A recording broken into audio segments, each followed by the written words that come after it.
ರಾಜ್ಯದಲ್ಲಿ ಸಿಎಂ ಬದಲಾವಣೆ ವಿಚಾರ ಮತ್ತೆ ಮುನ್ನೆಲೆಗೆ ಬಂದಿದ್ದು ರಾಜ್ಯದಲ್ಲಿ ಯಾವುದೇ ಸಮಸ್ಯೆ ಇಲ್ಲ.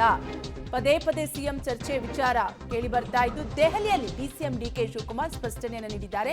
ಕಳೆದ 2 ದಿನಗಳಿಂದಲೂ ಕೂಡ ದೆಹಲಿಯಲ್ಲಿ ಡಿಕೆ ಶಿವಕುಮಾರ್ ಬೀಡು ಬಿಟ್ಟಿದ್ದು ಸಿಎಂ ಬದಲಾವಣೆ ಬಗ್ಗೆ ಹೈಕಮಾಂಡ್ ಬಳಿ ಒತ್ತಡ ಹೇರಿದ ಡಿಕೆ ಬ್ರದರ್ಸ್ ಶೀಘ್ರದಲ್ಲೇ ಕುರ್ಚಿ ಕದನ ಇತ್ಯರ್ಥಪಡಿಸುವಂತೆ ಬಿಗಿಪಟ್ಟು ಹಿಡಿದಿದ್ದಾರೆ. ಡಿಕೆ ಶಿವಕುಮಾರ್ ಮತ್ತೆ ಡಿಕೆ ಸುರೇಶ್. ಡಿಕೆ ಬ್ರದರ್ಸ್ಗೆ ಹೈಕಮಾಂಡ್ನಿಂದಲೂ ಸೂಕ್ತ ಭರವಸೆ ಸಿಕ್ಕಿದೆ ಅನ್ನುವಂತಹ ಮಾಹಿತಿ ಕೂಡ ಸಿಗ್ತಾ ಇದ್ದು ಒಟ್ಟಾರೆಯಾಗಿ ಕಳೆದ 2 ದಿನಗಳಿಂದಲೂ ಕೂಡ ಡಿಕೆ ಶಿವಕುಮಾರ್ ದೆಹಲಿಯಲ್ಲೇ ಬೀಡು ಬಿಟ್ಟಿದ್ದಾರೆ.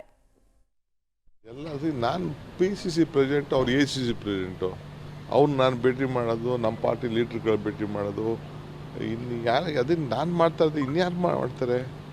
ಇಲ್ಬೇಕು ಅಲ್ಲ ಸರ್. ಈಗ ನನ್ನ ತಮಿಳ್ನಾಡು ಕಳಿಸಿದ್ರು, ಇದಕ್ಕೆ ಅಸ್ಸಾಂ ಕಳಿಸಿದ್ರು, ಕೇರಳ ಕಳಿಸಿದ್ರು, ನಮ್ಮ ಸ್ಟೇಟ್ ಎಲೆಕ್ಷನ್ ನಡೀತು.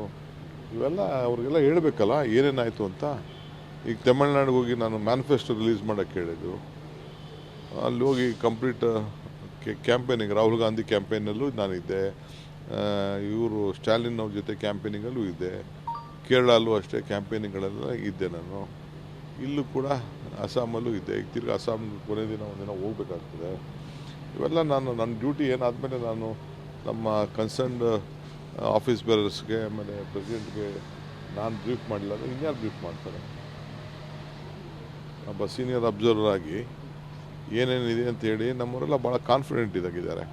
ಅಸ್ಸಾಂ ಅಂತೂ ಕೂಡ ಭಾಳ ಕಾನ್ಫಿಡೆಂಟ್ ಆಗಿದ್ದಾರೆ, ತಮಿಳ್ನಾಡು ಕಾನ್ಫಿಡೆಂಟ್ ಆಗಿದ್ದಾರೆ, ಕೇರಳ ಕಾನ್ಫಿಡೆಂಟ್ ಆಗಿದ್ದಾರೆ, ಅವೆಲ್ಲ ಕಾನ್ಫಿಡೆಂಟ್ ಆಗಿದ್ದಾರೆ. ದಾವಣಗೆರೆ ಬೈ ಎಲೆಕ್ಷನ್ ವಿಚಾರದಲ್ಲೂ ಕೂಡ ಚರ್ಚೆ ಆಗ್ತಾ ಇತ್ತು. ಏನಿಲ್ಲ, ಎರಡೂ ಗೆಲ್ತೀವಿ, ಚರ್ಚೆ ಏನಿಲ್ಲ, ಗೆಲ್ತೀವಿ.